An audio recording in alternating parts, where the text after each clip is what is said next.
I'm Charlie. This is Stevie. We are Chewing Popcorn and welcome to another Bad Movie Monday, where we look at films that are bad, films that are so bad they're good, and bad films we like.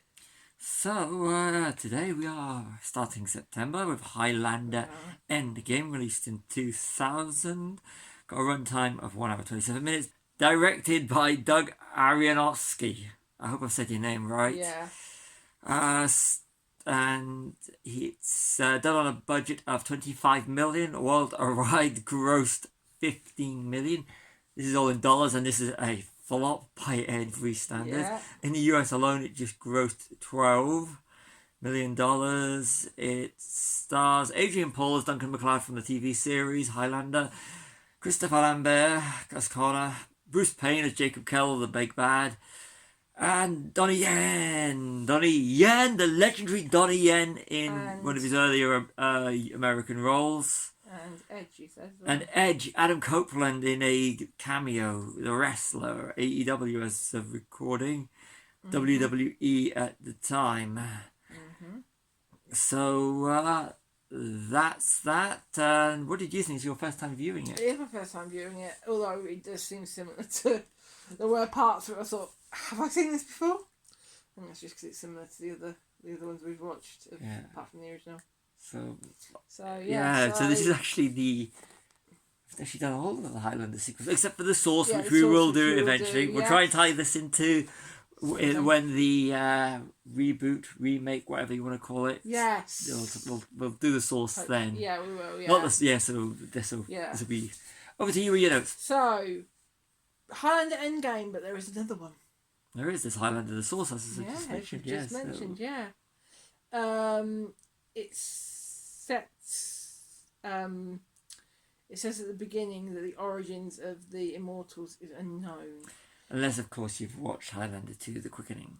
Yes, and it seems to be set during or just after the TV series, which I've never seen. Yeah, I watched the TV series at least the first 1 or 2 seasons. I didn't watch any of the others. Yeah. I enjoyed it, so I knew... Find it somewhere. Yeah. Interesting to see. So I know who Duncan MacLeod is. Is this a direct sequel to the first film? It feels like it. It feels like a direct sequel to Highlander in the TV series. Especially as they're saying that origins are unknown. It seems more a direct sequel. Yeah, and you've got references. You've got Rachel at the start from Highlander, and you've got his wife Bonnie. Yes. I know they've referenced in some of the sequels, but it's kind of like... But they kind of forget what they did at the end of Highlander 2 and Highlander 3. Yeah. The Sorcerer. Yes. I was going to say, Christopher Lambert trying to do a Scottish accent. It's worse in this one than it was actually in the other two. It's like, did you just take the money and just phone the performance in? Because that's what it actually feels like. Does, yeah. And, I know he's French, isn't he? Yeah. At origin, but he sounds more Spanish when he's trying to do a Scottish accent. That's actually Sean Connery's character. I know it was. I know. Why have... Don Sanchez Ramirez. Why... I know, that's the first film, but why have a Scottish actor playing a Spaniard? Why? That's the first one, but we're not going to do Highlander for I know we're not, but why do that? I like Highlander. Anyway, it is missing the Queen music. It is missing the Queen music. I like the Queen music. And I'm pretty certain, if I remember rightly, Princes of the Universe is the theme to the Highlander series. So why didn't they just use it in this? Yeah. It actually works. And it's iconic. Or it's a kind of magic. You do really miss the Queen music. It would have elevated this movie. Yes, but you were happy 18 minutes in, weren't you? Donnie Yen. Yeah, he's brilliant. That was then Bruce Lee. Yeah. My favourite martial artist. Mm-hmm. He's great to shoot. He's great in Ip Man. He's great in Hero. He's great in Rogue One. Yes, he's plus every theater season he elevates it. The only thing is, it kind of like every fight sequence, he even elevates Adrian Paul. Yeah. He does in the fight sequence. So kind of every other fight sequence after Donnie Yen and Adrian Paul or anything with Donnie Yen, it doesn't. Yeah. Not even the ones with Christopher Lambert. Yeah. It's just like bring back, and the way that Donnie Yen's character goes out with by Jacob Kell, and they all sitting around the table. It's kind of like they don't even put up a fight. No. Kind of like going. They could have all. Apart from him, he's the one who knows what he realizes what's going on and realizes it's wrong. Yeah, and why don't there's no logic, and they've got the whole rule of only one mortal can challenge another immortal. Big bad. You forget the rules, considering they were actually fighting on holy ground at one point, which is another rule. So it's kind of like you can probably you break all the rules with this film if you want to, but then certain rules makes no sense. No. And it's just like a big bad that's going to destroy everything. Wouldn't you just all gang up then fight it out between yourselves? Yeah. 22 minutes in, and I know I haven't neither of you seen a phone box that looked like the one that was supposed to be, but we're not sure it's supposed to be London or Paris. It is, because you actually see Houses of Parliament. But the Houses of Parliament, and then it cuts to the phone box. Westminster are behind him, but he was in Paris a while ago. So, but they were definitely it was going. He was in London, but there's no phone boxes. But then there was something with a French flag. So was that logic? Was that just a French restaurant? Or did they forget to take that out? I don't know what. But even in 2000, when phone boxes were still a thing and not everybody had mobile phones, phone boxes never looked like that in London. Never looked like that. So that's a major error. But that was a very sort of Americanised phone box, wasn't it, as well? Yeah. Not like that. We have red phone boxes and we still have a few around in London. We do. Yeah, and this is 25 years later. And to be honest, if a lot of them nowadays contain either little free libraries or defibrillators. So. And not like sort of stuff in London. It's usually got little cards in them. You actually see. So they use a lot of stock footage for this film, especially the America. You know, when he's driving across the bridge and stuff in America in the yellow taxi. And the second unit, because it's sort of like you can see when they do the swooping shots with the and they speed it up to make it go faster, then they slow it down on other parts. Yeah, 26 minutes in, we have Edge. Adam Copeland, wrestler. Yeah. Still better actor than Terry Bollea, even though he's hardly in it, doesn't say anything. Yeah. But. Yeah. And you, Stevie, said that it was nice to watch a film where the men have real hair. Yeah, except for when they cut it short and have the curtains cut in the early 2000s. Yeah, that was a big thing in the early 2000s, though. You've got to think that's a big thing. I never had curtains in, even when I had short hair for that brief period. Well, that's fine.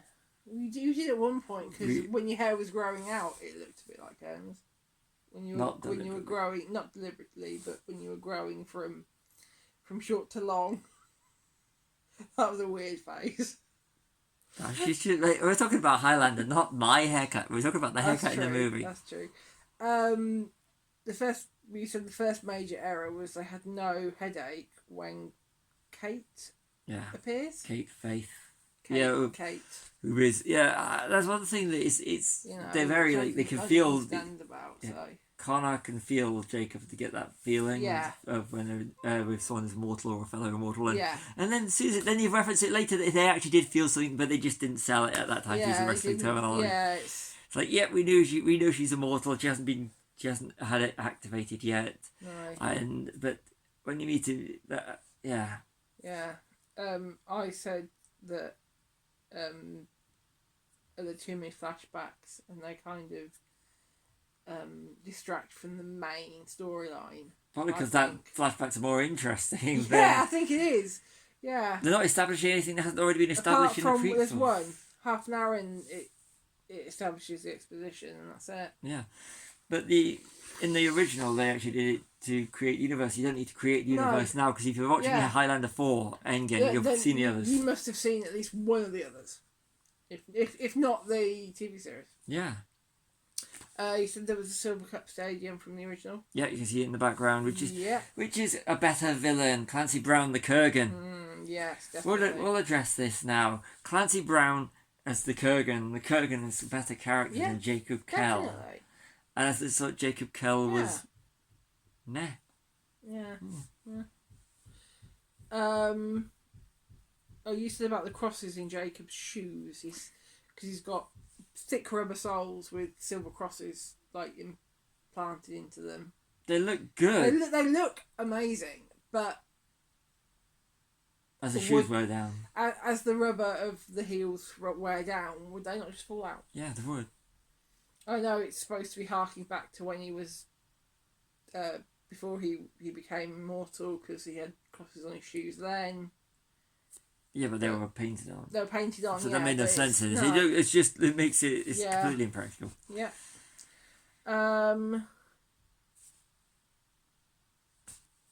Oh yeah, over the centuries, the immortals have managed to keep their hair, except for Jacob Kell. It's amazing when they're the immortality is activated and they've got long hair and he still has a full head of hair. But if you look in the future, he's thinning well on top. Thinning, and he's got the bald, sort of like the receding hairline and everything. So is he because he's a bad he's a bad immortal? It's sort of like your hair thins. Maybe that's why all immortals should be good, so they can still have the hairline they had when they were activated. Yeah. I don't know whether this is just me. Out of context, it's very much so. Don't you want to be inside me? Sounds very smutty. Yeah, you picked up on that. I really lost that, so, but I did pick up on that. And yeah. This is the sequences when the power gets transferred to one to another when they have the big. But Kel says it to Connor. Yeah. So yeah, it's a bit weird, that one. Yeah, maybe he was trying to creep him out. Maybe. They do a similar effect in one of the James Bond movies. Yeah, Casino Royale. That was 4 years later. Yeah. No, it was Skyfall. It was Skyfall. What? Silver, the Bond in Skyfall. They're very similar. Yeah. Connor and Duncan could have worked together to kill Jacob, but don't. Because it would have broke the rules, but they already they're very. But the film would have ended at just 55 minutes, just under an hour, which basically turned it into an episode of the TV series. It does, but they're very loose with the rules when it suits the plot. Yeah, when it suits the plot, definitely, and suits them. Yeah. The Millennium Dome, or O2 Arena. When it was an exhibition hall. Yeah, it was filmed when it was still it was out. Because it would have, it probably would have been filmed early 2000s. Yeah, so when it was... No, it was filmed in 99, 2000. 2000. So it'd been either when it was being still done or... But but it was open for a year. But the actual building's still active. It is, yes, the O2 Arena.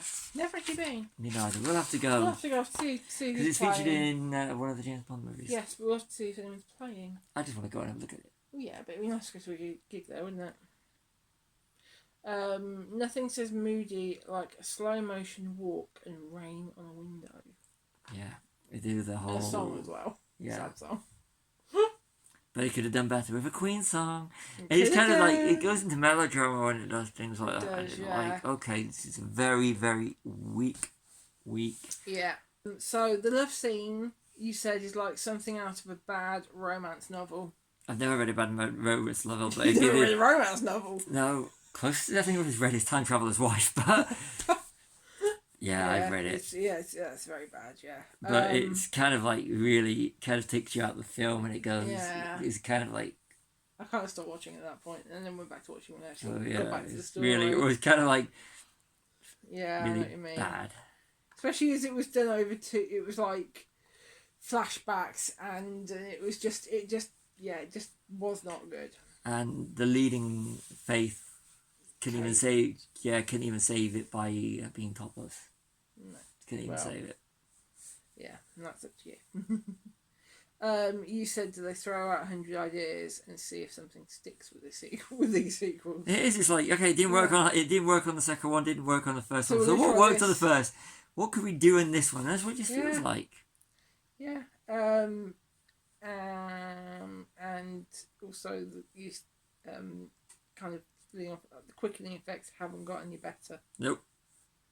Yeah. No, it's still the same as in the first. Yeah. But at least there's drama in the first. Yeah, that's true.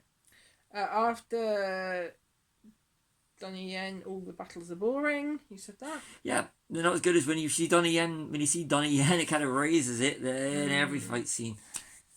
Yeah. You know, if it hadn't been for Donnie Yen, the fight sequence between Connor and Duncan might have even been. But the end fight sequence between Kel and Duncan is just so anticlimactic. Yeah.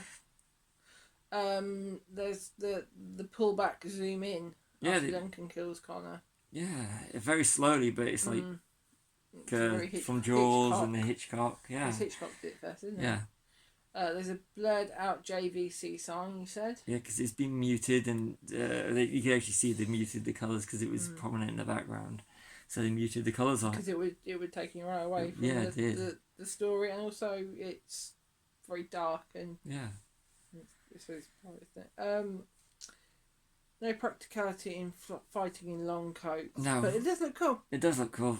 It does, but as soon as we move it, Yeah, and Jacob Kell's face in the sky is dodgy. Dodgy CG. Yeah, especially it's in the not sky. It's clouds. It's clouds. He falls into He falls into the water. The water rushes up, and he's in the clouds. Yeah, sorry, I didn't mean to tell you that. It's still dodgy CG. It's like the really bad 2000s. There's a couple of bad backgrounds as well, isn't there? Yeah. When he's supposed to be blue screening it or green screen, yeah. Yeah. And the bit where he gets except when he has the quickening. Yes. And it's sort of like it's the dodgy background. Yeah. So I don't like it's blue screen. It's also technology wasn't as good back then. It was better to do that. There's been a lot of good. That's true. Rear projection in Hitchcock. That's true, but all the stuff they did in like studios, like. Yeah. So no, there's no excuse. All right. Anyway. No excuse. Anyway, that's all I've got for my notes. So we have a new rating system. So it's either a bad movie, so bad it's good, or not a bad movie. So, Highlander Endgame. How would you rank it? Bad movie. That's how I would rank it. How would you rank it? I started watching it when we bought it. I thought I was going to give it the rating of not just a movie. Really. Yeah. It's good movie. But it's so bad it's good. It's got some really good moments. I really enjoy it. It is a bad movie. I accept it's a bad movie, but it's got good points. But you can't detract from the bad elements of it, like the dodgy CG. Yeah. The whole being Connor's story to Duncan's story. Yeah, that was a bit. Just passing the torch, isn't it? Yeah, but it made there's some real bad melodrama, especially when Connor gets Duncan to kill him, and the whole setup. There's a real bad melodrama throughout the whole movie. So I think it's a bad movie, but it's got some good elements to it, and I enjoy it. It's a nice bit of nonsense. So it's, for me, my rating is so bad it's good. Okay, for me, the flashbacks were distracting from the main story. Again, the CG was pretty bad, and I think it was a bad movie. So we disagree on this one. Disagree, yeah. So you sign off? Sign off. So I've been Charlie. This has been Stevie. We are still in popcorn. Like and subscribe.